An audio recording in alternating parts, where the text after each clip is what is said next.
Welcome to Elevate Springfield, where we will dive into strategies and stories that help you rise to your full potential. Each episode, we'll talk about how you can take intentional steps to elevate your life and your business while making a meaningful impact on those around you. Along the way, we're going to bring in the change makers from our community that are already elevating. We'll bring the actionable strategies, you bring the discipline and follow through, and together we can elevate Springfield. All right, let's go, Springfield. Hey, ready to 10X another day, 10X another week. You are listening to the Elevate Springfield podcast. Robert Farrell here, certified 10X coach, speaker, and mentor. Excited to bring you more actionable strategies. You bring the discipline and follow through, and that's right. Together, we're going to elevate Springfield. So, hey, a couple of things going on before we begin. I want to do a shout out to the winners of the Small Business Awards at the Chamber event last week. Very well attended event. Congratulations to all the nominees and a special congratulations to all the winners. All the folks in that room are certainly elevating Springfield. Also had the golf tournament out at Panther over the weekend and last week. Another great event here in Springfield. Hey, shout out to Dalton Mender out there for capturing some great footage of what's going on. Hey, we had a networking event out there in collaboration with Local First Springfield, Chamber of Commerce, and also the Customer Service Association, Central Illinois Customer Service Association, that is. Great touching base with everybody out there. If you're not involved in those three groups, I would highly recommend it. Plenty of great events, educational, social, networking, and otherwise. A great way for you to be able to connect with folks in the area and find those collaboration points, because as I mentioned in a clip a couple of days ago, hey, collaboration is that new currency. So make sure you are out there finding those ways to collaborate. A continued thank you from our friends over at Custom Property Solutions. Brandon and his team over there are doing phenomenal work. If anybody out there needs lawn care, hardscapes, if you need a patio design, fire pit, landscape design, anything like that, all the way up to excavations and forestry mulching, land clearing, culvert installs, and everything in between. Hey, they will be phenomenal for you. Highly recommend Custom Property Solutions. Give Brandon a call or check out their website at custompropertysolutionsllc.com. Another announcement, starting here in July, we're going to have a new segment that's going to focus on community organizations. Shout out to David Hilst for being the partner of that segment. David Hilst, American Family Insurance, the Hilst Agency over on Wabash. For all your insurance needs, give them a shout or stop by 3460 Wabash Avenue here in Springfield. So that segment, we're going to bring in all those different organizations that I mentioned a moment ago, things like SILSA, associations like Local First, Land of Lincoln Professional Networking Group. Then we're also going to bring in all the nonprofits, so everybody out there knows exactly what these groups are doing to elevate the people in Springfield and Springfield on the whole. So really looking forward to that new segment, and thanks again to David Hilst. Today, our guest, we've got Emily Lewis from the Rail Yard. Formerly, you may know her from Three Twigs. Her and her husband have the Rail Yard now and doing some phenomenal things. We talk all things social media management, control as a business owner, having a phenomenal team, going all in. We talk about faith, and we talk about creating community spaces for folks to connect. So let's get right to it. Emily Lewis, after the break. Custom Property Solutions transforms land and outdoor spaces throughout Central Illinois with precision and passion. From clearing overgrown brush to crafting stunning patios and fire pits. Need expert lawn care, excavation, or fence row clearing? They've got you covered, safely, efficiently, and on budget. Fully insured and satisfaction guaranteed. Visit CustomPropertySolutionsLLC.com today. where your land meets their passion. And we are back. Joining with me now is Emily Lewis from the Rail Yard. Emily, how are you doing today? I am doing fabulous. Fantastic. Appreciate you coming by and spending some time with me. Happy to be here. All right. I know you've worked a lot with my wife on some things, and you talk to her a lot, but we haven't had a chance to get to know each other at all. So looking forward to this. Thank you. I am too. All right. So before we talk about your business, let's learn a little bit more about you. Tell us about Emily. What's your background like? Well, I grew up in a small town of Athens, graduated with like 60 people. Mm-hmm. So very small town, lots of farmland, which I know Springfield's used to, but I'm talking next level small town. And I am married. I've been married for 10 years this year. We got married pretty young when we were in our early 20s, 20 actually, perfectly 20. And we have 4 children, 5 and under, ages 5 and under. Yeah. And I don't think we're done yet. Awesome. A lot of people ask that, so I'll go ahead and say it now. I don't think we're done yet. There you go. All 5 and under, though. Yes. Keeps you busy. Definitely. Yeah.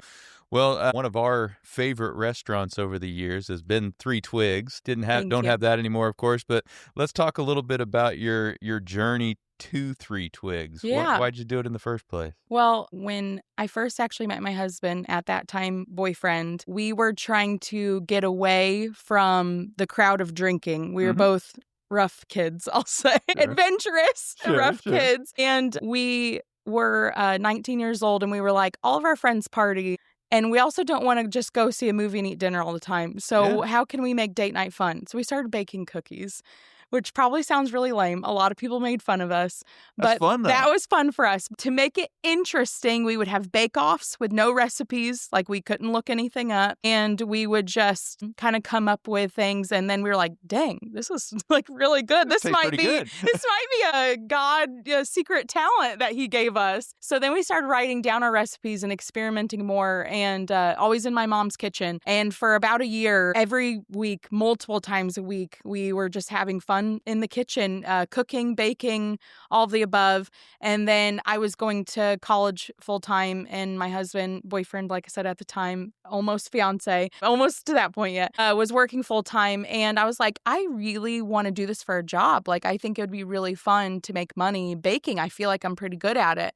And so I actually applied at a local bakery, and I didn't get the position. Sure. And I was really bummed. And that's when Tim was like, well, then why don't we just do it ourselves?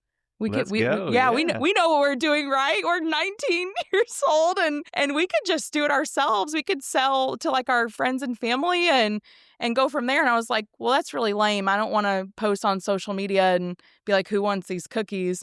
I'm like somebody who, once I get an idea, I'm the visionary. Right. Like, all right, well, let's look, where can we sell? We don't have money. No bank's going to give us money. Where can we start and work our way up? So we were like, farmer's market. So we started at our local farmer's market. It was actually under the name Timely's Treats. Oh, it was our names I never knew that. Yeah, it was our names combined. It was Three Twigs was originally Timely's Treats. And we did the farmer's market for a year, and we got married. And then we were like, okay, we're older now, and Timely's Treats is really corny. So we're ready for the next level. What can we do? What name can we come up with that's something really meaningful? And so after some brainstorming, collectively, our favorite Bible verse was Ecclesiastes 4:12, which talks about 3 strands of cord, and how a husband and wife, how alone with, one strand, or how I learned a stick or a twig is easily broken. And then you get 2 that represents your husband and, wife together, how it's a little harder to break because you're stronger together. And then the third twig being God, and how he's represented in your life, or in this case, your business, makes it impossible to break. So we'd be stronger with our faith. And so that's when Three Twigs was born. And I didn't realize that was why. Yes. Okay. Wanted it to be something really meaningful for us. So that way, the focus could be whether we were really successful, we look at our name and our logo and remember, oh yeah, this is what this is about. Or if when times were really, really tough, where again, we could look at it and be like, okay, our faith will get us through this, and it'll be okay. And it did, it worked. So Three Twigs was born, and we did that for nearly 10 years. And we just grew slowly, never got a bank loan or anything. We just slowly grew. I got real excited, and I had a vision board that I wrote when I was like 8 of all the things I wanted to do one day. I thought, well, let's do it in like 2 years. Let's get it. Let's do it. That's right. So we had the bakery, and then we opened a restaurant, and then we opened an ice cream shop, and we did it all. But I also was like, I'm Superwoman. We can still have a lot of babies, and I can own all these businesses. But I will say my fault, something that is a flaw of mine, is I like control, which as a Christian, I shouldn't like control because I should let God be in control. But I do like to control. And that's one piece of advice as I give to a lot of people is up front, you need to decide when you open a business, do you want to have growth? And if you want to have growth, are you ready to let go of control? Mm-hmm. Because you have to be willing to trust others, which means you have to set it up for success, right? And so I had that mindset. I want growth and I will set it up for success, but I couldn't let go of control. I still had too many ideas and too many things that I wanted to partake in. And with that being said, I slowly realized, okay, I can't, if I want to be the perfect mom and raise my children the way I want to, and I want to be the perfect business owner and control all the things the way I want to, I can't do both. So slowly I started to realize that I was splitting myself in half and not doing either thing the way that I wanted because I was splitting myself in half. Right. Was actually when my dad was diagnosed with cancer and stage 4 prostate cancer. Wow. And that was in 2021. And he passed away within 2 years. In 2023, he got very sick very fast, and we were taking care of him full time. We wanted to be there for all of his last moments. Mm-hmm. And I'm like, we can't run 3 businesses the way that I set it up with the control I wanted for them and then thrive during this season of life. And I just had a 3rd baby as well. So we're like, which one is it? We got to take away something. And we decided to take away the ice cream shop because it was open in the evenings. And that was just the hardest to care for. And then slowly after that, we realized that, again, just for overhead purposes, for stretching ourselves too thin purposes, why don't we combine the restaurant and the bakery? Because I loved them both too much. I couldn't lose them. And they were open the same hours, so it made sense. Yeah. So we combined. And that's when I realized that I didn't think I wanted growth anymore. I think in this season of life, I wanted family more than I wanted business. And so I went full-time stay-at-home mom. Tim ran 3 Twigs. My dad passed away later in that year, and I was so thankful that we got to be there for everything up until that point. I think that 3 Twigs was very, very successful, and I'm really proud of what we did and the branding we did with it. I felt like it was close to being a household name in Springfield and surrounding areas. But at the end of the day, it was no longer my dream, if that makes sense, which I think a lot of people in the business world. So I've always found it so interesting because people, if you get a new job, if you get an upgrade in your job, everyone's like, congratulations, that's so exciting. You got a new job. But if you say, I want to do something different, so with that, I have to close my business. People are like, what happened? What's wrong? Exactly. It's like, no, I'm excited. This is good. This is good. It's my next journey. It's my next journey. Part of the journey. It's my next adventure. This isn't what I want anymore. I want to do something new. I have a different vision for our family, and this doesn't fit into that anymore. Your friends and family are happy for you because they know, but the public can kind of, like, they're happy, but also bummed for themselves. Yeah, and I'm like, that they're one of their favorite places. Exactly. And I'm like, heck, I'm bummed too, because that was one of my favorite places to eat. Just no longer my favorite place to work, if that made sense. Yeah, that makes complete sense. And it felt unfair to my husband because Tim is a rock star. I mean, he literally, he never complains. He'll do whatever you ask him to do whenever. But that wasn't his dream. He did that for me because he loves me. Baking cookies is not his forte or passion. So it also felt a little unfair that we realized, like, okay, for a year now, I've been at home with the kids and you've been running my dream. So you're technically letting me do my dream twice. Okay, Tim, we should focus on you. What's your dream? So that's kind of where this next stage of life came from. Absolutely. Well, you said you weren't quite sure if it got to a household name. I think it did. Yeah, maybe. I think 3 Twigs got to a household name around here. Most people I know really enjoyed it and went there often. So now with the control piece, I think a lot of high achievers, a lot of hard chargers, a lot of business owners have that same struggle, right? Yes. But like you mentioned, if you're really wanting to grow and let the business grow outside of you, you have Yes. to have those right people in place. So Exactly. over the years, were you able to get some of those right people to help at least Oh, in definitely. certain aspects? We had an amazing team, and we have great relationships with the majority of the people where everyone always says we're like a family, Hmm. which some people don't like that. They see that as like, oh no, I don't want to be close. I have my, home life and here, but we genuinely built, I mean, we were with them every day. And funny enough, most of them now work at the rail yard with us. So we have people that we absolutely love. And Caitlin, she's been with us she was with us since 2019 or 2020. And I encouraged her. I'm like, I'm passing the baton to you.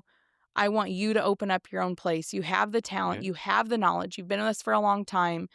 Springfield's looking for another bakery, one's gone. It's your time to shine.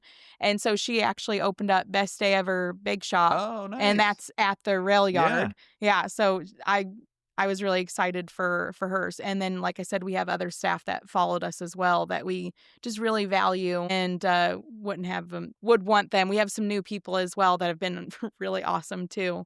But I think staff is everything, and treating them with respect and encouraging them and paying them the best that you can pay them. Because I don't want to say what they deserve, because sometimes you can't afford that. Right. As a small business, sometimes you can't afford what you believe they deserve. You can't afford what you think you deserve. Exactly. But I always say, pay them whatever you can, pay them that. Mhm. Whatever you feel like is like just above pushing it, Right. give that to them, because they're the reason that you even have a business in the first place, or have that growth that you want. No doubt about it. No, I didn't realize that the bake shop out there, that there was that connection. Yes. That's really cool. It's her own stuff. I'll say it's not Sure. Three Twigs, which is what I want. I want her to have her own name with it. But yes, that was my very heavy push. I don't want to say gentle. It was a heavy push. Right. I wanted her to do it on her own. That's awesome. Well, now you guys are living Tim's dream. So, Yes. So tell us about the rail yard. Tell us all about it. Yeah. So before we closed Three Twigs, we were like, what's next? Everyone kept asking us, what's next? What's next? And then we're like, we don't actually know. We just know our lease is up. We know that, so we have somebody really awesome that wants to take over our space, because that was really important to me. I didn't want to leave it empty in a community I love and have an empty building. So we just prayed about it. And sometimes I believe that faith is about not knowing what's next and just trusting that this chapter is closed and he'll reveal it to us when the time is right. So we had no idea what we were going to be doing. And we were really praying about it. I asked him, I'm like, what's your dream? What would you do if you had an endless amount of money? What would you do?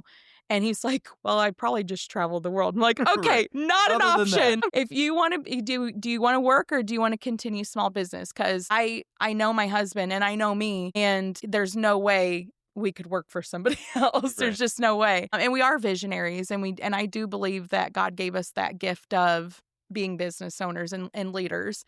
And I was like, okay, what do you want to do? Let's map it out. Let's, manifest it. Some people say, let's write it out and let's pray about it. And he said, he loves music. He's a drummer. So he's like, I would really love to do something with bands and with music.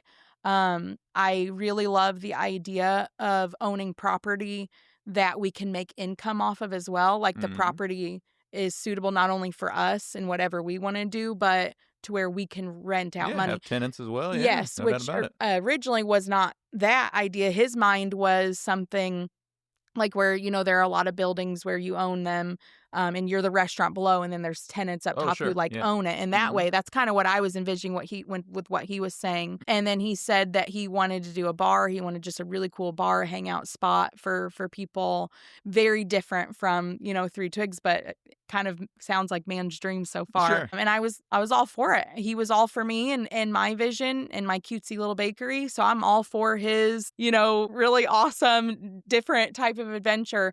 So we prayed about it, and a few months went by, and it's our last day open at the bakery. It's our last day. We still have no clue what's next. We have money saved to live off of while we figure it out. Right.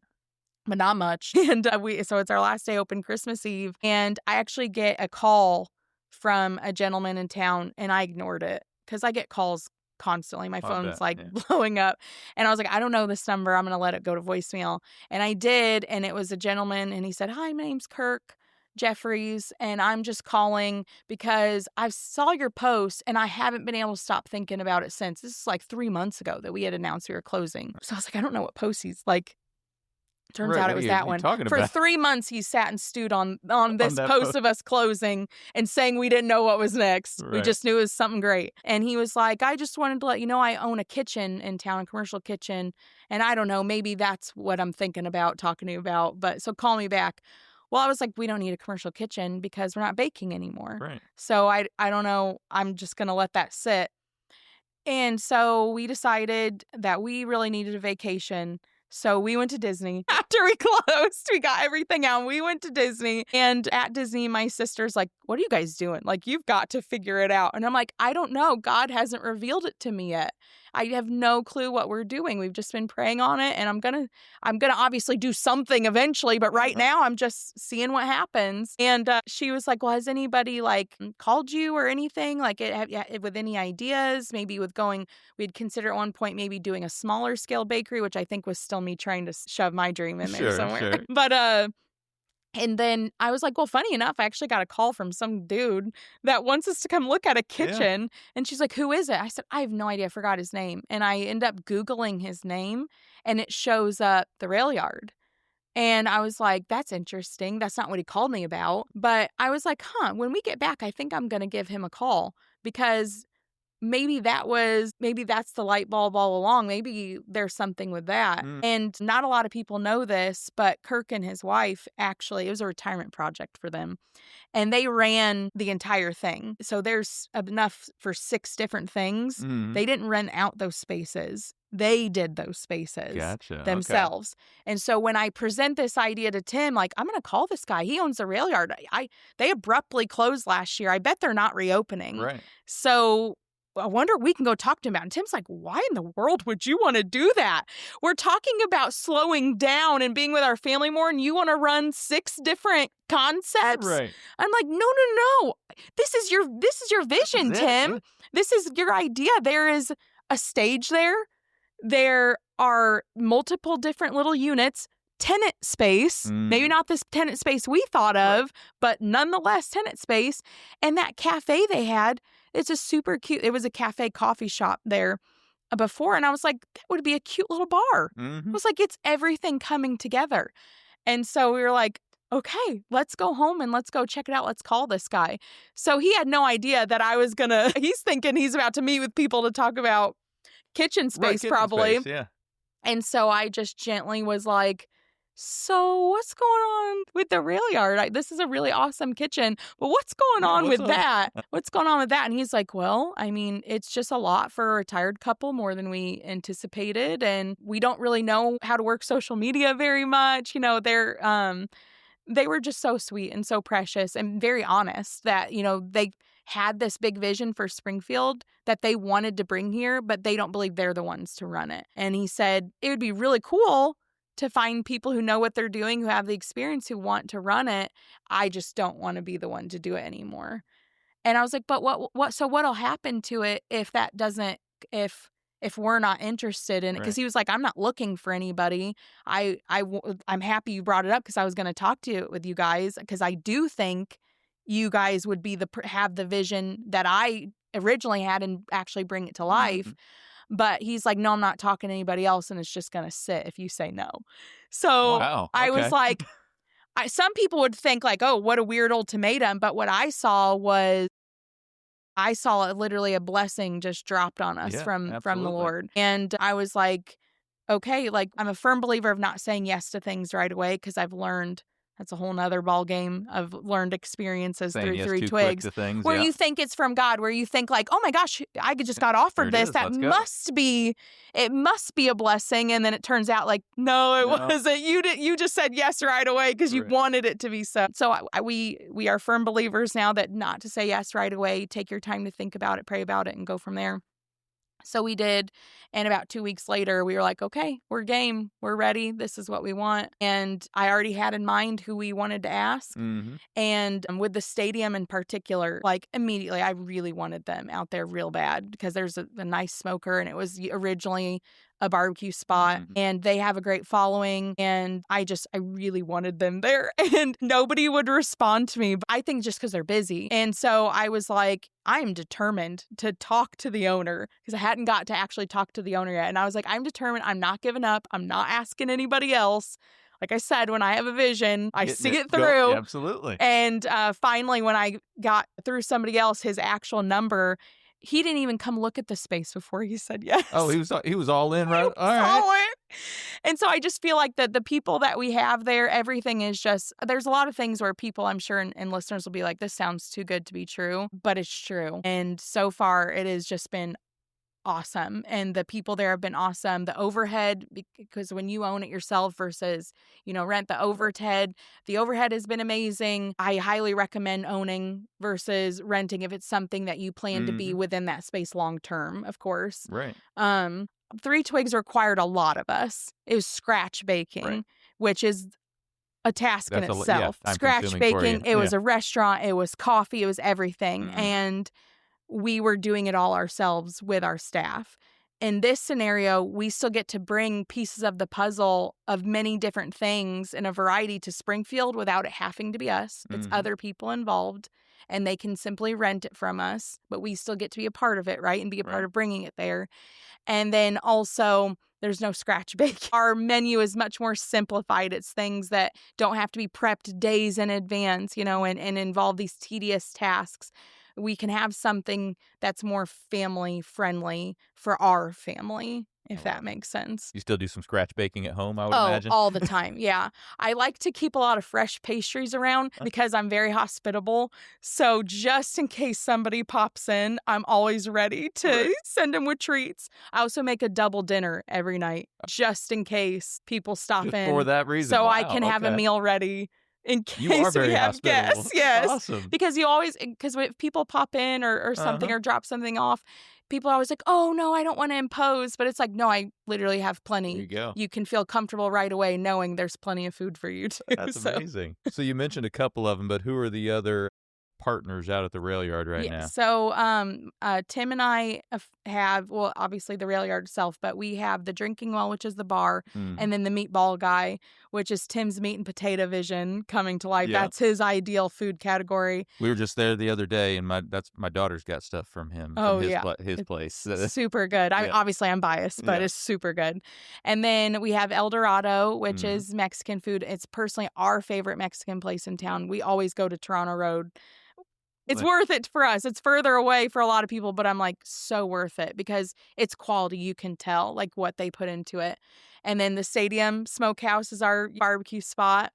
And then we have Froggy's Groovy Goodies, which they were actually just a couple from our church, a couple of weirdos. I love them. They're like Tim and I, honestly, that we connected with them so well. But we knew that they sold shaved ice in Lincoln. And Tim really wanted shaved ice everywhere. That's what he said. I said, we got to have something sweet there and something good for the hot days. We should get ice cream. And he was like, you can get ice cream anywhere. Dairy Queen, McDonald's, any fast food place, plus several scooping places, like anywhere has ice cream. There's actually not many shaved ice places in town. And he was like, I want shaved ice. So I was like, okay, I will reach out to Bob and Sonia then because they're already doing it on a smaller scale. I think they'd be really fun to work with.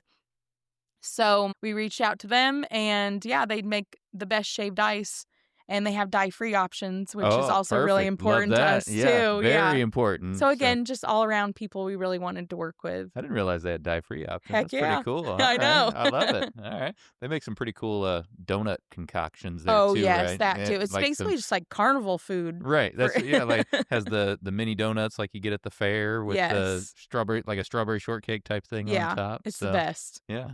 It's hard not to gain weight being there all the time. So how important is that, you think, to have, because this is not just, one restaurant. This is like a community gathering space for people, How important is that for us in Springfield to have places like that where people can gather and just be with each other in a cool environment like that? Well, I think something really important to me that's been important to me from the beginning is creating a space that takes us away from our phones, takes us away from TVs. A lot of people have brought up to me, are you going to put TVs in the bar? And we might one day. I don't know. I don't want to say never. I've learned my lesson with that too. But it's like I truly want to create a space where people have genuine connection with each other. And I also really love that at the rail yard, we have all picnic tables, right? Mm-hmm. So there might be a time where it's just the two of you, and say it's another just the two of you, and they don't know each other, but there's one table left. Some people find that awkward, especially in today's society where Sure, no one wants to talk sure. over the phone and everyone wants to text. But I'm all about, no, this is face to face. You're going to meet new people. You're going to make new friends. And I think that creating that in a community is really important.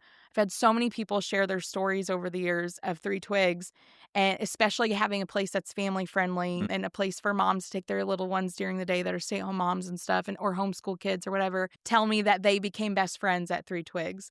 I've met some best friends from creating that environment, people that I never would have met otherwise, because I'm forcing people to make new friends. And it's already happening here. You can see it. Like, I think my favorite part about this on nights I'm there with the kids is literally just standing there and looking out and seeing the place busy and seeing people I know that didn't show up together interacting. Right, sitting, hanging out, and and talking. sitting and hanging out and talking and just like kind of eavesdropping, to be honest with you, hearing people like chatting and just having a blast. And I just think that creating that type of environment in this day and age, in this technology filled world, Right. that something like this is so important that I really want people to take advantage of it in a good way. And I think that having this variety is so important too, because then there's no excuses for people to not come out and not become a part of it and get out of their shell, because there's pretty much something for everybody food-wise too. No doubt about it. Yeah, and kind of a increasingly disconnected world, it creates connection, which is super Exactly. cool. And I would completely agree with what you said about Three Twigs. You had that going on there as well. You know, we did homeschool events there. Our girls went there for, during the day for different hangouts with their friends and everything. And so many different people that they've met through there. It's just very, very inviting and welcoming and family-oriented space. Yes. So That's the one piece that I put in. You know, most men don't think of those things. So this was Tim's dream. And then I think that I've slowly realized, like, wow, I didn't realize this was my dream too. Not only seeing him super joyful at work every day has been a lot of fun, because he's a very stale person overall.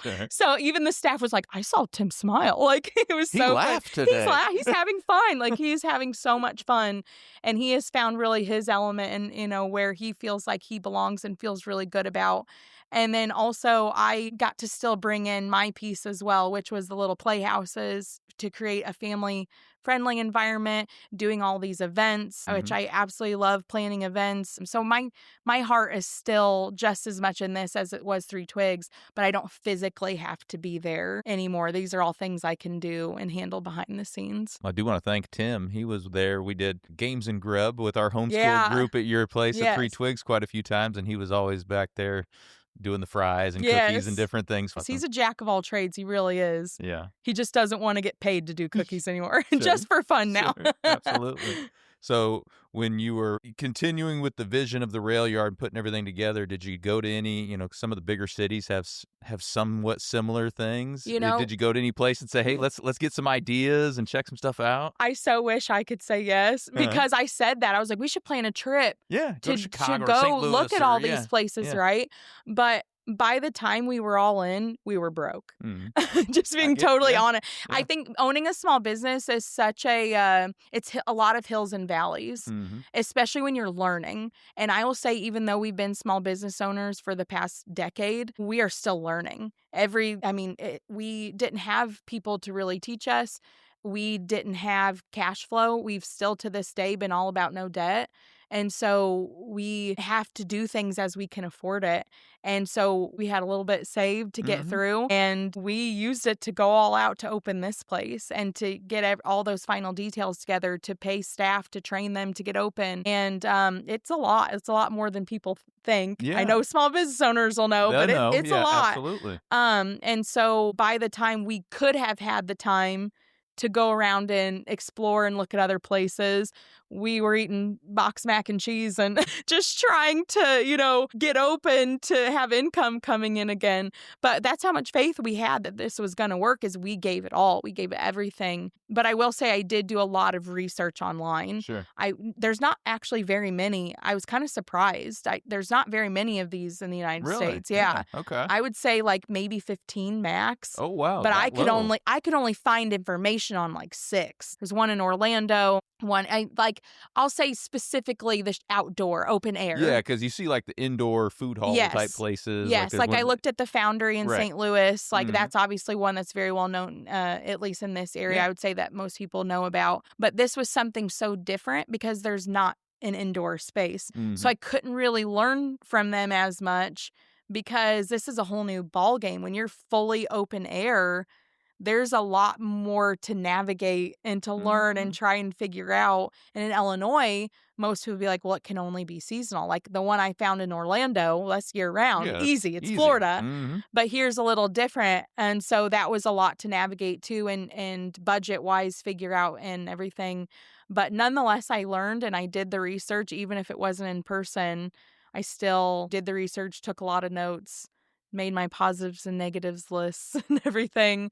I think it's important to do your research, even with the faith, even with knowing I can pull this off no matter what. You still got to gain the knowledge and learn somehow. So Google was my friend in this process. You certainly created a vibe out there. It's very cool. Thank and you. I'm surprised that there's less than like 15 of them out there. I know, yeah. Well, at least like I said, specifically the open air concepts. Yeah. So you mentioned being in Illinois. So how do you handle the winters out there? Originally, we were like, okay, we're going to go till we can't go anymore, and then we'll just have to have an off season. After speaking with the other vendors and us all coming together, I thought about it more, and I actually had a dream. This is going to sound really lame. No, I had a dream, and it was almost like a memory. We had just had a meeting telling everybody, okay, November 1st will be our last day because it ends on a Saturday, and we wanted to go through October, so it made sense to just be open that Saturday. So November 1st is our last day, because it'll be too cold after that and people won't want to be outside. That night I had a dream, and it was almost like a memory dream,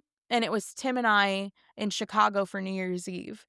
And it's outside. It's the fireworks at Navy Pier, and it's all outdoor, and we're bundled up, and we're having a blast. I mean, Chicago is cold. It gets a lot colder than Springfield, and it's windy. So it was not ideal weather-wise, yet when I look at that memory, I don't remember how cold it was at all, actually. We were bundled up, and we had so much fun. We had food, we had drinks, we were outside, and we watched the fireworks, and the fireworks were, 10 minutes of the time there other than that, but we were outside the entire time looking at the beautiful Christmas trees, just hanging out with friends. It was so much fun. And I was like, why can that only happen in Chicago? Why can't we bring that here? Why can't we bring that just fun outdoor winter wonderland concept here to Springfield? Yes, it's going to be cold. Yes, there could be snow on the ground. I know I've spent several Christmases snowless. So I'm like, I don't know, but either way, I'll plan for it.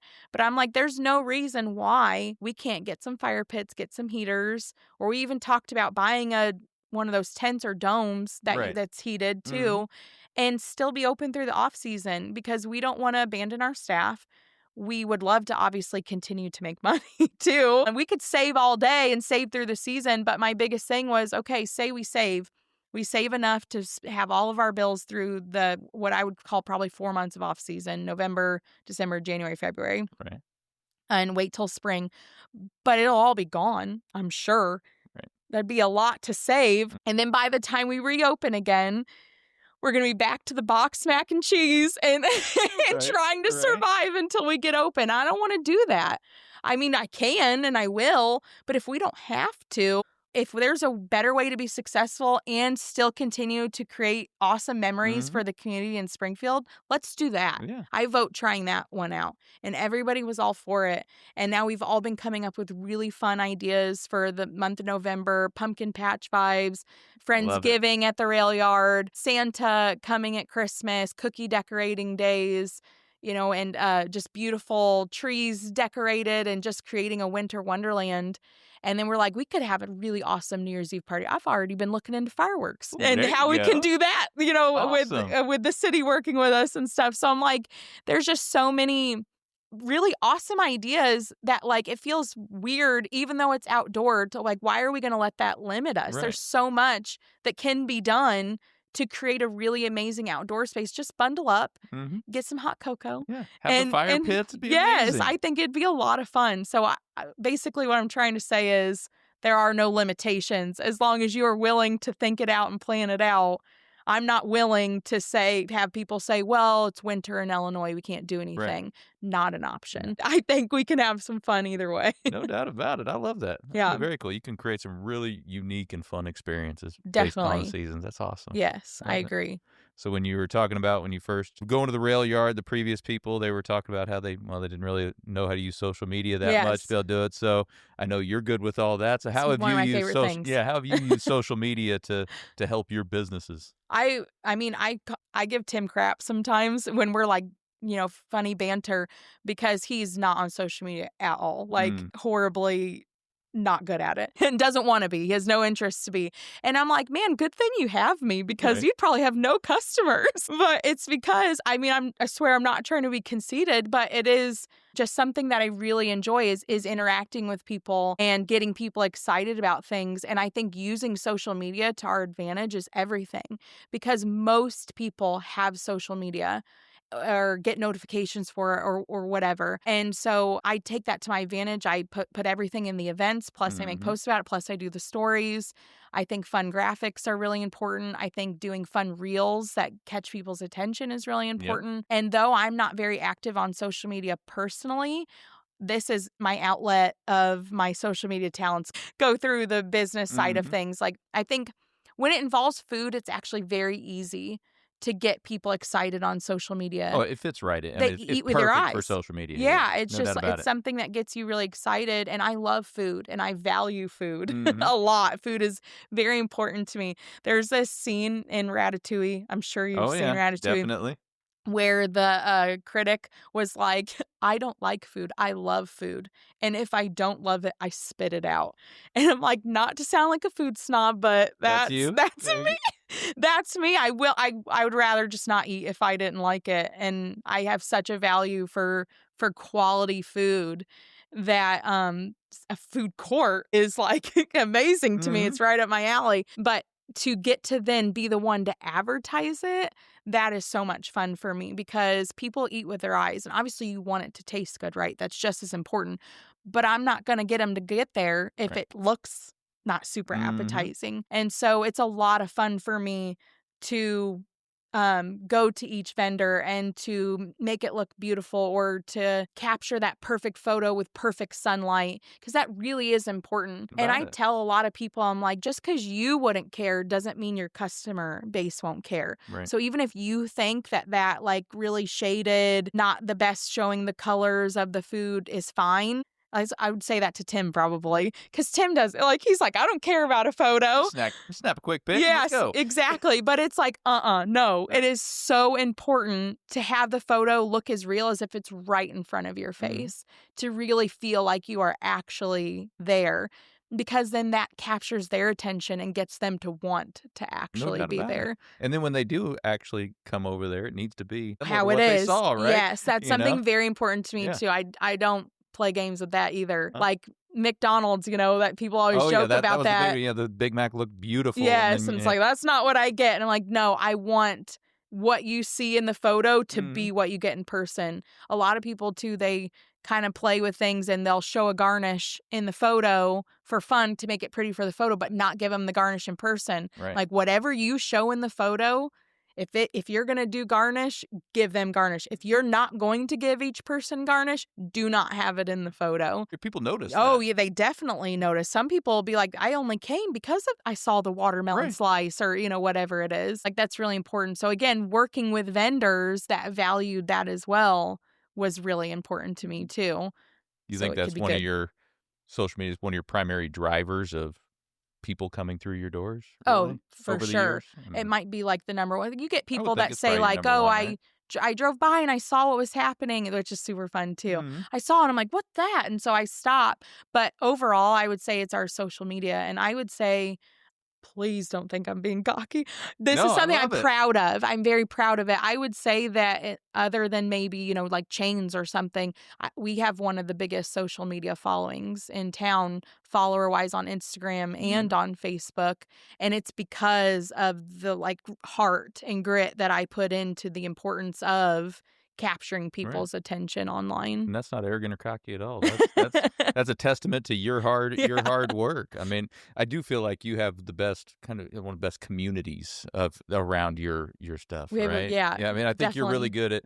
Yes, you said you're good doing the pictures and doing the whole thing, but I feel like you've created a community around, and that's been a big strength of yours. Would I Definitely. be correct there? Yeah, I would say so because it's important to us. It's important to be involved in the community. It's important to do outreach in the community. And I think it's really important to have events that are tailored to different people in the community. Mm, I thought Three Twigs had a pretty diverse following. The Rail Yard has an even bigger, diverse following. It's amazing to see all the different walks of life and backgrounds and people there, which is what I wanted. That's the vision to where everybody, to where no matter your age, especially kiddos, because obviously I'm birthing an army. So, but I think I just want everybody, whether you're there on a first date, whether you're there on your 100th date, whether you're there with the family, whether you're out with the guys, you're out with the girls, whoever it is, for whatever reason, this is the space where you can create those memories. mm. And I think that people have noticed that that's something that we've really strived to do because we're seeing it. We're seeing all the different walks of life. And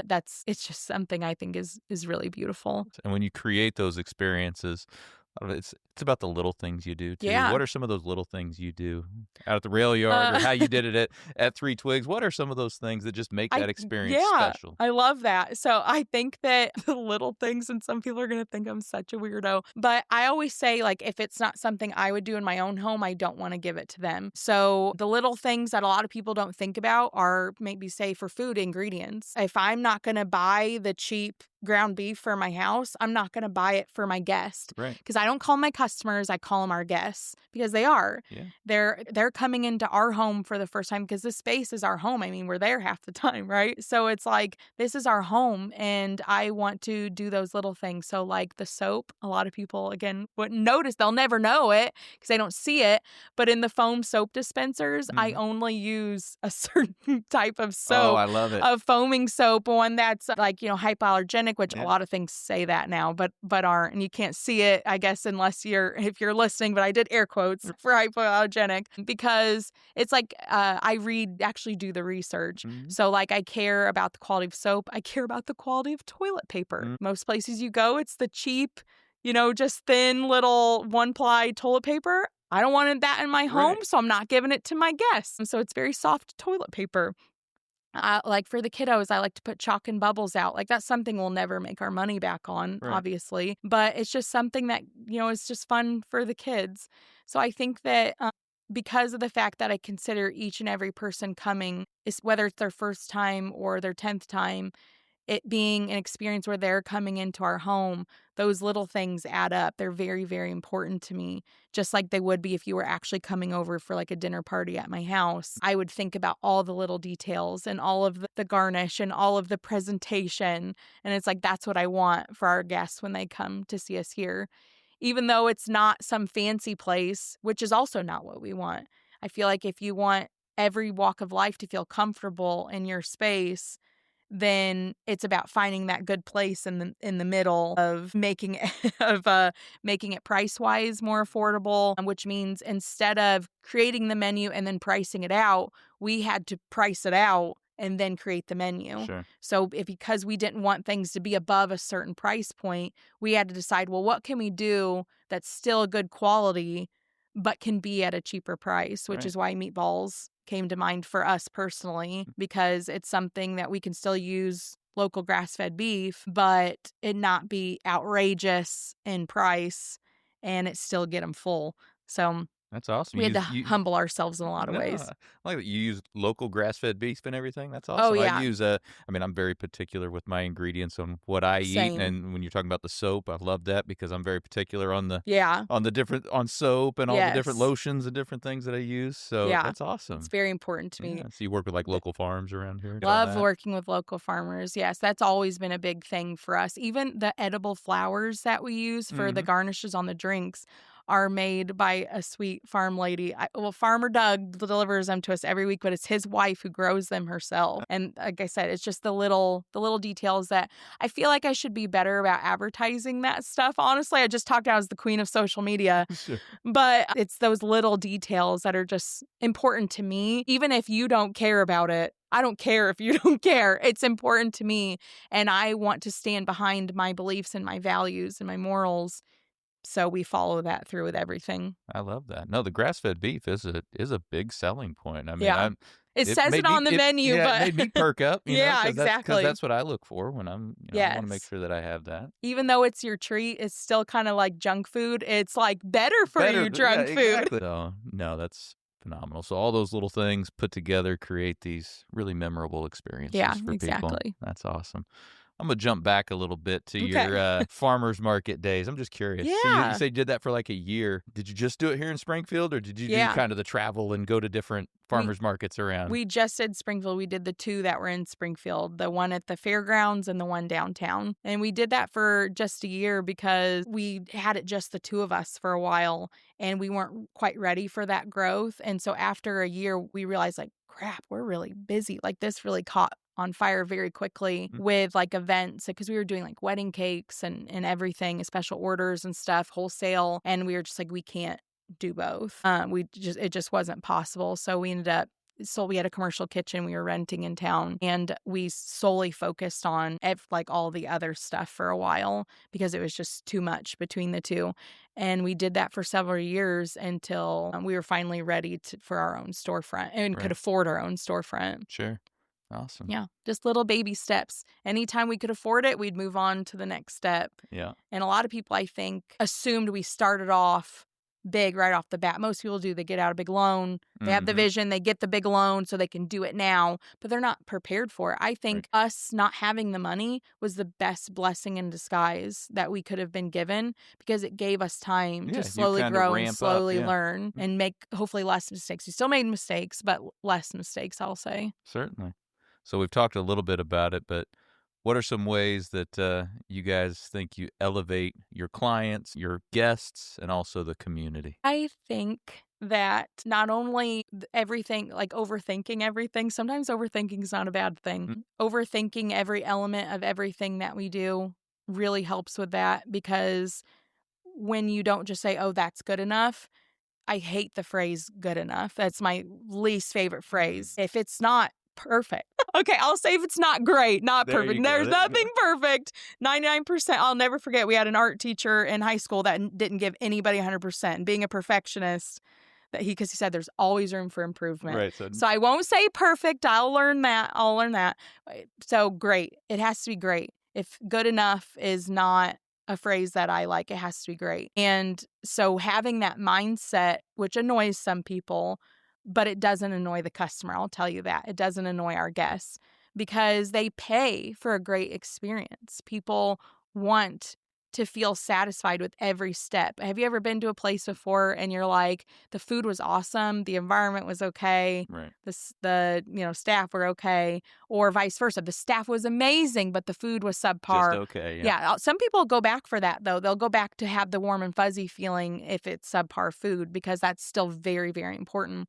Or you go in the environment's kind of crappy. Food was great, staff was great, but it's a little dingy in here. Mhm. I want to have it all. I want to provide it all. I love it. And it might not be perfect, and it might still have room for growth too. So I think that's why not using the word perfect is probably important there because there's always room for growth. There's always room to keep adding and keep learning and getting better and better. But I think that overall we're able to offer an elevated experience in a very humble environment because of the fact that we are striving for greatness in every single element, in flavor and food and quality, in providing the best environment and in providing the best customer service and making people feel cared for and like you are in our home. And I think that taking feedback is really important too. And it's another moment you really have to humble yourself, because especially somebody like me who wants to be the best, it sometimes sucks to hear you're not the best. Like, hey, this could actually improve, or I came and this happened. But I want to hear it, because it's the only way I can improve is by being told that, hopefully kindly, but being told that. Like, a lot of people last week were like, it was really hot. Somebody joked and was like, you should get some misters out here like they have at Six Flags. So what did I do? I went and bought some misters, and Tim's there today installing them. So it's like, I was like, that's a great idea. That would really help with the experience. You don't want people, they're super, super hot. And if there's a way we can alleviate that while they can still come and enjoy the environment, we'll add some dang misters. So that's what we did, and went and got some big, huge fans from Menards today and set those up too. Love it. So improving, always ready to improve, to elevate the experience too. No, I love how you said, you can be great at everything, right? It's awesome. Yeah. I mean, in the 10X world, when I'm talking coaching and everything, we can be extraordinary in everything we do. We exactly. just have to pay attention and put priority and time toward that. That's amazing. That's why a lot of people say, they're like, pick two, because you can't have great this plus be the good price plus be this. Now, I will say pricing is different for every person. 9 times out of 10 people have said that they love our prices. They feel like it's very affordable. You'll still get the one person where they're like, it's too expensive. Well, that's also another phrase of mine that's my least favorite phrase is expensive, because it's proprietary to who you are. It depends on what you make, what you're willing to spend money on. Some people are willing to spend $100,000 on a car and they think it's important to them. I feel if I spend $20,000 on a car, but it's like, even if I could afford it, it's just different. People will laugh at me for spending money going to Disney, right? But it's important to me. Absolutely. So I want it. So it's different to each person what you're willing to spend money on. But I prefer to say, I can't afford it. Like that's not worth it to me, or something like that. That's out of my price range would be probably the kindest way to put it. And I've had to say that to people before. It doesn't mean I don't think you are valuable enough where you are worth that. It's just out of my price range. And I wish more people would say things like that. But with that being said, I think you can have it all. You just have to figure out how that product will go with that price that you want it to be, like I mentioned earlier. Yeah, no, value's different for everybody. And based on our conversation before we went on air here, I would never dog you for going to Disney. Thank you. Exactly. I'm the same thing. It's completely value to me. Yes, and other people think it's the dumbest thing in the world. Oh, I know, yeah. I mean, well, you came in here and I've got my Disney stuff on the wall, 2 pictures of Walt Disney on the wall. I mean, who has that, I guess, but me. But it's been awesome. It's been a phenomenal experience down there for my family. We've created some really lasting memories. Yes, agreed. So we've talked a lot about the business side. Let's touch on the personal side. Okay. I know your faith is very important to you, but what are some ways that you elevate your life personally? Such a great question. My family would consider me the fun mom. I get told that a lot. You're such a fun mom. And I'm like, I don't spoil my kids by any means. I do not want to create spoiled brats. I don't give them whatever they want. However, I do like to have fun, and I want to create those memories with my kids and with my husband too. So I will say that fun has become a huge priority in our life, and I think that elevates our life to the next level, because wanting to have fun has us value every minute. And when it comes to cleaning, like the mundane daily tasks, I just literally had to remind myself of this yesterday, because I had kind of a negative moment in my head where I'm like, oh my gosh, I have to clean up the same mess every day in the kitchen from my kids. It's the same repetitive mess. And then I was like, that's worship, because every single day, yes, there are going to be things that we have to do that are mundane tasks every single day, but that's the life that we were created for. Instead of seeing that as a negative, boring moment, I could see it as, I get to do this, get to have a home that I get to clean, get to have kids who are crying and fussy, where there are other people who would do anything to have the crying, fussy kid. I get to go to work and set up for people. I get to do the social media. I get to do the, cleaning up of diapers and all the things that, again, are just so boring and so mundane and tasking on your body and even your mental health. But I get to do them. Yeah. And I'm lucky that I'm blessed to have this life where I get to do these things. And so that's kind of the mindset that I have. So I make everything fun. I make cleaning the house fun. I make doing the gardening in the yard fun. I make cooking fun, which I watch our kids make a lot of mistakes that as a perfectionist, I'm like, ooh, Right. that's okay. We're learning. Okay. But it's more fun for them. They get to be a part of it instead of, trying to be controlling and trying to make every dish perfect. Instead, I get to teach them and learn with them and have fun with them. And I will say that I'm very frugal, but at the same time, I'll blow anything for a good time. So I will blow any amount of money if it means that we get to create this really awesome experience.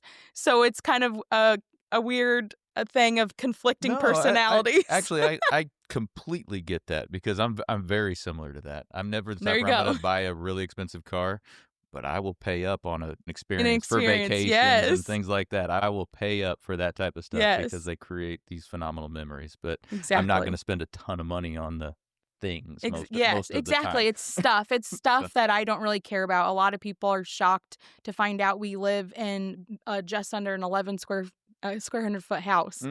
But it's it was cheap and I like again, I maybe not cheap is the best word. Because I'm frugal, it's like whatever, it's a house. It's a house. It gives us a roof. We can cook in it. Okay, cool.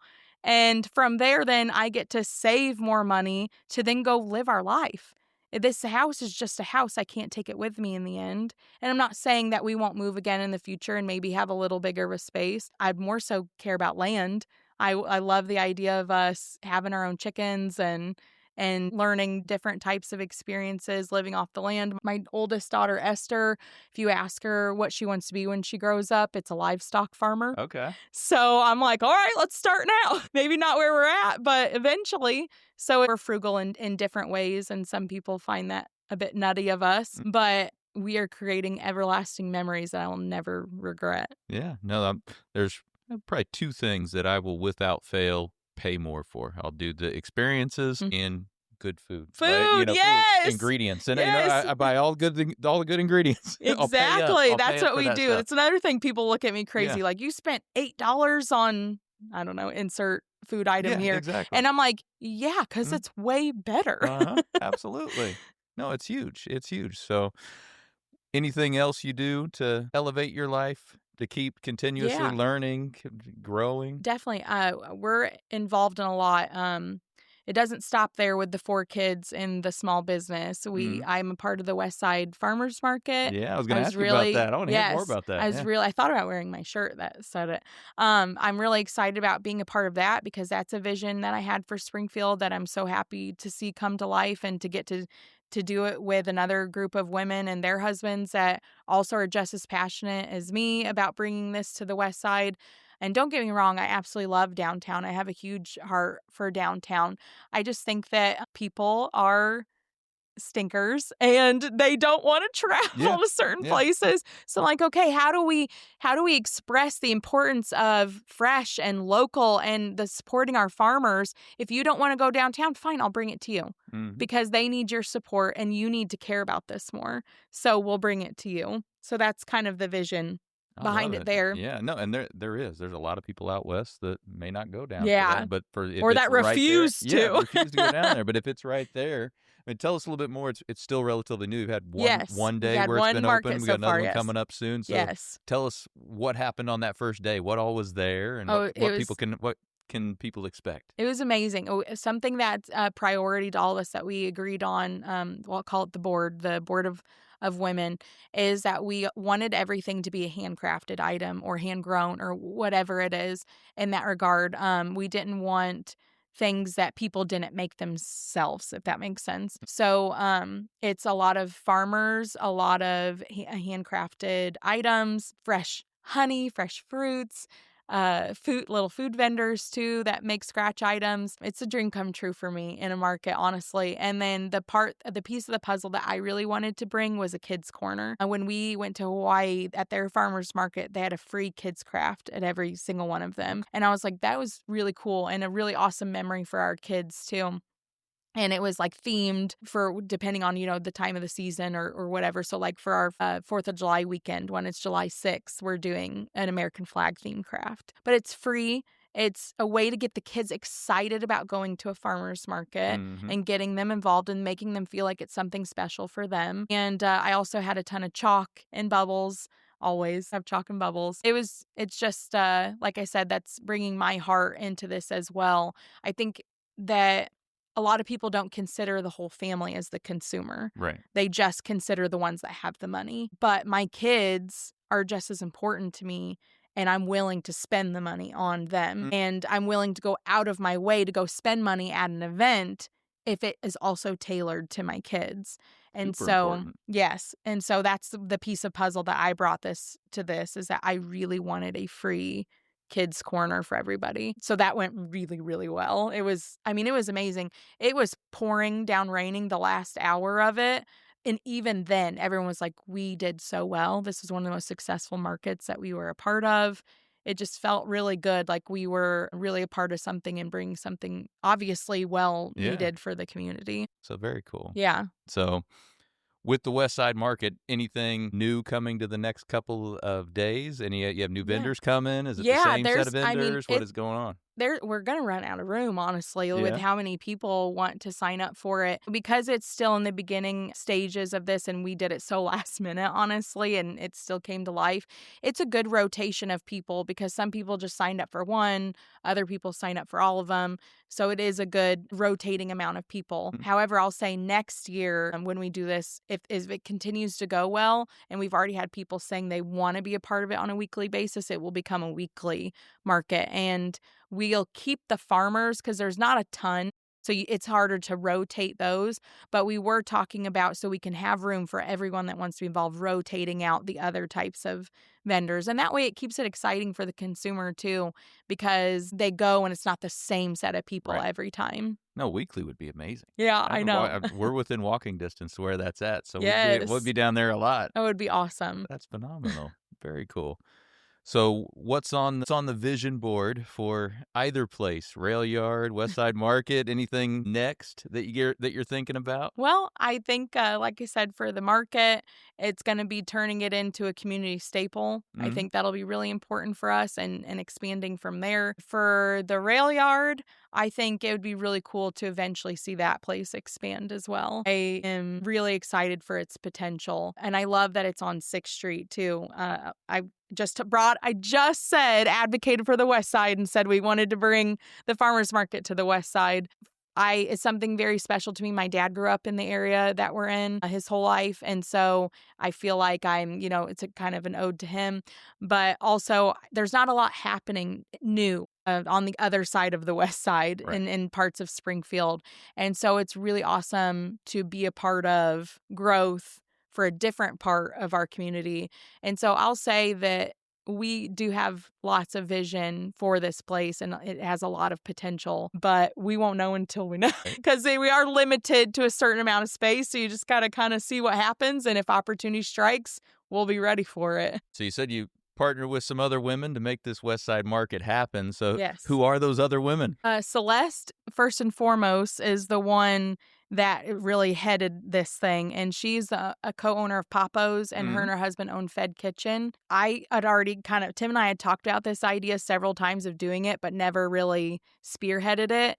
And I saw Celeste publicly say, why don't we have a West Side Market? I'd really love to have one. Would anybody want to do one with me? Kind of like laughing. I think I don't know if she's for real. Yeah. And I would reach out to her and I was like, this is something we've been talking about for a while. Let's do it. And with her being co-owner of Papo's, there's the spot right there. And then she had a friend, Olivia, which funny enough, they met at Three Twigs. They did not know each other previously. Nice. That's one of the stories I've heard where they became best friends through meeting there. So her friend, Olivia, who is a involved in a lot of things in town too. And then we have Shayna, who is the owner of the boutique that is next to Papo's Cafe. Oh, yeah. And then we have Star, who just had a baby. So she hasn't been able to be involved as much because she literally just had a baby. But she brings a lot of value and a lot of great ideas to the table too. And she's also wanting to be one of the vendors there. She owns a Crunchy Cleaning, which is like a cleaning business that has, Crunchy Mom approved kind of thing. But it's just a variety of group of women, which it's so funny because we're all so different personality wise and everything, but we hold the same ideas and what we wanted to see come to Springfield. So I feel like it's this perfect mix of these strong women just bringing different value and different ideas to the table to create a near perfect market situation. Phenomenal. Yeah. Crunchy Cleaning. I like that. I know. We're a crunchy family. We Yeah, we like so are we. all the crunchy stuff. Yes. So that'd be right up our alley. You have to check it out. I will. I'll do that. So I asked this of everybody, and we've had a lot of great stuff today already. Yeah. But give me one more piece of advice from the personal side, one more from the business side to help folks elevate their life and business. Okay. I will start personal-wise. I would say something that people don't consider enough in their personal lives, which this is going to sound like such a cliche. However, it's something that holds a lot of value to me and has caused elevation in our life through and through with everything we do. And that's my marriage to my husband. And so I'm speaking out there to anybody that wants to get married or is married, or maybe one day will get married. And that is that your relationship with your spouse is the most important thing, even more important than being a parent, in my opinion. More important than being a business owner, more important than being a daughter or a son, more important than anything is your relationship with your spouse. Living out your goals together, being on the same page with your goals, encouraging each other. I think, again, this is going to sound very old-timey of me, but hear me out because it's caused wonders in my life, is for the man to show the wife love, an abundance of love, and for the woman to show her husband respect. And I think that we truly are just so different and wired differently. And yes, of course, my husband wants to feel loved. And yes, of course, I want to feel respect. But first and foremost, as a wife, I do want to feel loved in big ways and in small ways. And I feel like the husband wants to feel valued and respected as the father and as the husband of the house. And we both lead together, but in some things I lead at and other things he leads at. And we fill in each other's blanks. And a lot of people say a relationship is 50-50, and I think it's a load of crap. A relationship is 100-100. Get it? I give 100, he gives 100. However, at 80, I'm at 120. And when I'm at 70, he's at 130. And that's kind of how it has to be, that we have to fill in each other's gaps. And we have to see each other's weaknesses and be willing to fill that in. So whoever's better at finances needs to be the one doing the finances and the other one support it. Whoever's better at scheduling needs to be the one scheduling and the other one needs to support it. Of course, you still work together to make each other feel loved and respected, right? So even though, like, to this day, Tim hardly says no to me. That's just being honest. Right. But he should, and he does when he knows he needs to. And I value and respect him, so I follow through with it and vice versa. But if I wanted to buy a new toaster that was like $40, say, who cares about, $40, whatever, I would still call him and say, hey, what are your thoughts on this? I know he's going to say yes. Right. And he knows that I know he's going to likely say yes. However, I still value his opinion so much that for something as simple as a $40 toaster, I consult in him first and he does it for me. And it's not just with finances, it's for anything. Tim could want to go out and smoke cigars with the guys. He knows I'm going to likely say yes. He can see the calendar. There's nothing going on. But instead of telling me, he still comes to me and we talk about it. He's not asking me permission. It's just a communication thing. And that's, again, how we just feel loved and respected. And so I would say through and through, how I feel elevated in my life. And that's been the favorite word. Yes, indeed. Elevated. How I feel it in my life, how I feel it as a mom, how I feel it in my relationship with anybody, or in my work life and my home life, is by 100% valuing my relationship with my spouse. And I just think it makes for just the most fun life, honestly. For business, I would say this is probably not the answer most people hear. It kind of falls into personal a little bit, is the biggest piece of advice that I could give to anybody is whatever you do in your life, work or business wise. In this case, obviously, we're going to focus on small business. Mm-hmm. And the advice I should have given to myself earlier is that don't let it consume you. And I think that people talk a lot about work-life balance. So whatever it is that you love, create your schedule around how you can have that. Create your business model around how you can have that. You might have to adjust things, and it might not even be the vision that you originally saw. I learned that definitely the hard way. But I think that the way in which you can have the best business life is to create that balance where Mm-hmm. you're not working your life away and now it becomes a task. Like, I feel like most people open a small business because they're like, I want to work for myself. I want to have the flexibility. A lot of times people say because they want to make good money and Good they money, want it to sure, be sure, their of course. money. Well, what's the point of doing all those things if you have no time for anything else? What's the point of working your life away for a business that you can't take with you when you die? But something that is left behind when you die is your family, and it's your friends, and it's the way that they saw you and remembered you by. And yeah, sure, my goal is to leave them this business. But again, they're not going to really want it if they grew up resenting it. Right. So I think that that's a huge piece of advice that I give to a lot of people is you can hustle and you can work hard and you can make good money off of business, but work smarter, not harder, because that's how you'll truly get to live a valuable life. Love it. Phenomenal stuff.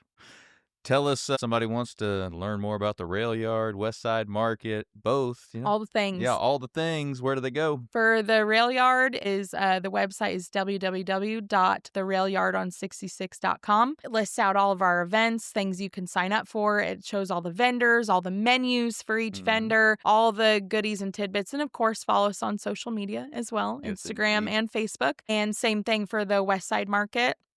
Just follow us on Facebook and Instagram, and we constantly have updates in the stories and on the main feed showing what vendors are going to be a part of it, showing what the kids' craft is going to be, and how you can get involved because we're also always looking for volunteers as well. Awesome. Well, Emily, appreciate you spending the afternoon Yeah, with me. thank you. It's been a pleasure. It's been a lot of fun. Absolutely. Yeah.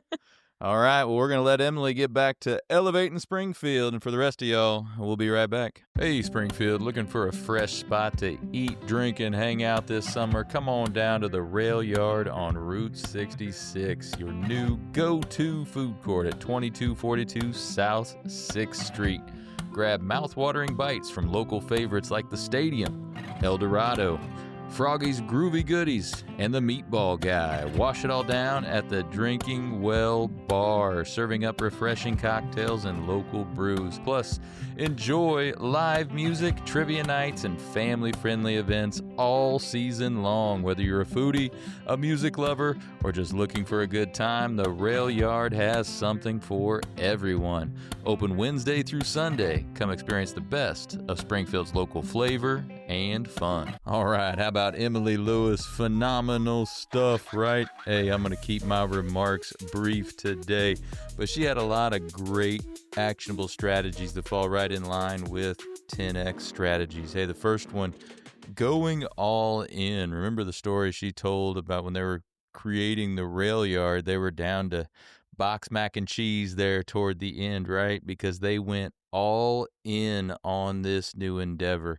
When it comes to 10X, that is really one of the main things, leaving nothing else on the table, no other options, making it an ethical obligation for you to succeed and get to where you want to be, going all in, leaving nothing else on the table, 100%, 10X in it every single day of the year. So where are you right now in going all in? Have you gone all in for your business?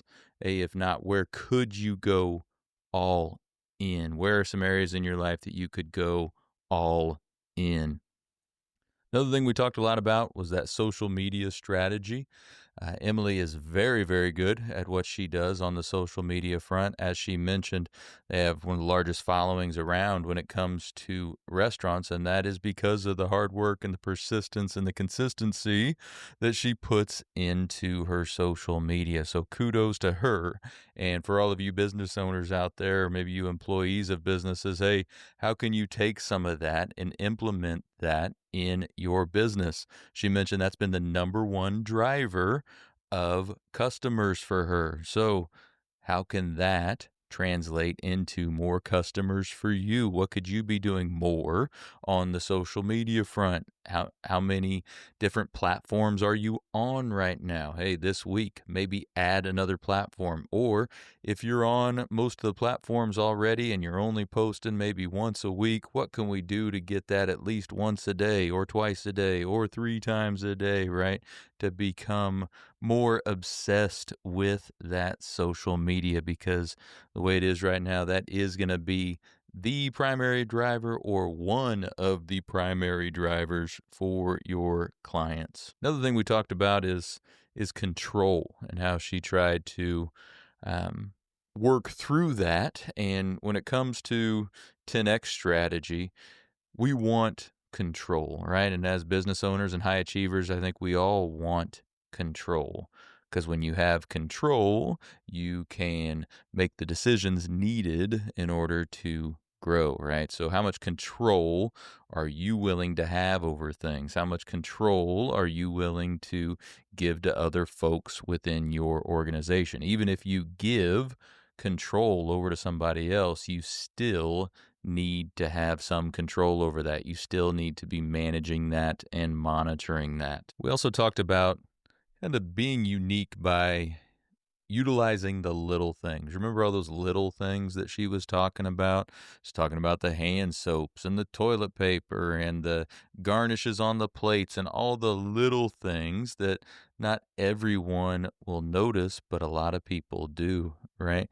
In the 10X world, I can relate that to being unique by your actions. I've talked about that in a tip of the day before, and I think I've talked a little bit about on podcast too, but be unique by your actions. She is being unique by all those little things that she does to create a really elevated experience for her customers, or for her guests, as she calls them, right? Her guests at the establishments that she has now at the Rail Yard or previously at 3 Twigs. So where in your business can you do better on the little things? Where can you be unique by your actions, utilizing those little things?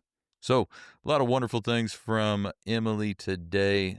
They are doing great work. Of course, we all loved 3 Twigs, and the Rail Yard is off to a phenomenal start, and we are looking forward to seeing what they have in store. Hey, that what she was talking about, the winter wonderland and kind of having the themes based on the seasons, I think that's going to be really, really cool. So, hey, go check out the Rail Yard on Route 66, and we'll be right back with more.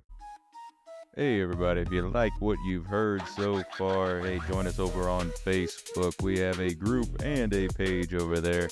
You can also join our free community, where we will bring you additional insights and strategies to help you elevate your life, your business, and ultimately our community. You can find that link in the show notes. We would love to have you join us. Let's get back to it. Well, thank you for joining us today, everybody. Appreciate you making us a part of your day. Remember, if you want to get caught up on previous episodes, hey, head on over to your favorite podcast outlet. Search for Elevate Springfield. Should be able to find us. Hey, head over to YouTube. Check out my page there and all my social media pages, just at Robert Farrell, at all of them. Give us a like, give us a subscribe. We would certainly appreciate it. Thanks again to Emily. Keep up the great work on the Rail Yard, creating community spaces for folks to connect. So phenomenal stuff. We're going to be back at it next week, but in the meantime, take these actionable strategies that you learned today. You bring that discipline and follow through, and together, that's right, we're going to elevate Springfield. Be great.